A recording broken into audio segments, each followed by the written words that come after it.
இப்போ நீங்கள் பார்க்குறது 2025 மாடல் கேடிஎம்மோட 390 அட்வென்ச்சர். இந்த பைக் பார்த்தீங்கன்னா இன்னைக்கு இந்தியாவில் 4,70,000 ஆன் ரோட் ப்ரைஸில் அவைலபிளாக இருக்குது. ஸோ இந்த ப்ரைஸ் ஹைக் அப்படிங்கிறது பார்த்தீங்கன்னா ரீசெண்டாக தான் வந்து இன்க்ரீஸ் பண்ணியிருக்காங்க.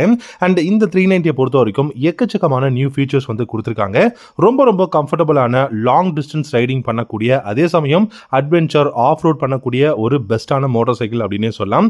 இன்னைக்கு இந்தியாவில் பார்த்தீங்கன்னா ஹிமாலயனாக இருக்கட்டும், இல்லாட்டி வந்து எஸ்டி அட்வென்ச்சர், எக்கச்சக்கமான அட்வென்ச்சர் பைக்ஸ் இருந்தாலுமே கேடிஎம்மோட 390 அட்வென்ச்சருக்குன்னு சொல்லிட்டு செட் ஆஃப் பீப்புள்ஸ் வந்து இருக்காங்க. அது என்ன ரீசன் அப்படின்னு பார்த்தீங்கன்னா கம்ஃபர்டபுள் இன்ஜின் பர்ஃபார்மன்ஸ், அதே மாதிரி பார்த்தீங்கன்னா இதில் இருக்கக்கூடிய ஃபியூச்சர்ஸ் அப்படின்னு சொல்லலாம். இந்த பைக்கை பொறுத்த வரைக்கும் உங்களுக்கு 399 CC single cylinder liquid cooled 4-stroke 4-valve engine கொடுத்துருக்காங்க. LC4C இன்ஜின் அப்படின்னு நம்ம வந்து சொல்லலாம். அண்ட் இந்த இன்ஜினை பொறுத்த வரைக்கும் உங்களுக்கு 46 ஹார்ஸ் பவர் வந்து ப்ரொடியூஸ் பண்ண முடியும், 39 நியூட்டன் டார்க் வந்து ப்ரொடியூஸ் பண்ண முடியும் அப்படின்னு சொல்லியிருக்காங்க. பில்ட் குவாலிட்டி, எர்கனாமிக்ஸ் எல்லாமே ரொம்ப கம்ஃபர்டபுளாக இருக்கு. ஏன்னா ஒரு அட்வென்ச்சர் டூரர் இல்லாட்டி வந்து ஒரு லாங் டிஸ்டன்ஸ் டூரிங் பண்றீங்க அப்படின்னா உங்களுக்கு அந்த ஸ்டாண்டிங் பொசிஷன் அப்படிங்கிறது ஒன்று இருக்குங்க. ஸோ நின்றுக்கிட்டே நம்ம வந்து ரைட் பண்ண முடியும் சில டைம்ல. ஏன்னா கொஞ்சம் ஹர்ட் ஆகுது பேக் அப்படின்னும் போது நம்ம கொஞ்சம் நின்றுட்டு நம்ம வந்து ரைட் பண்ணுவோம். அதுக்கும் ரொம்ப கம்ஃபர்டபுளாக இருக்கும். சீட்டட் பொசிஷன்லையும் ரொம்ப கம்ஃபர்டபுளாக இருக்கு. இந்த பைக்கில் உங்களுக்கு 5-inch TFT கிளஸ்டர் வந்து யூஸ் பண்ணியிருக்காங்க.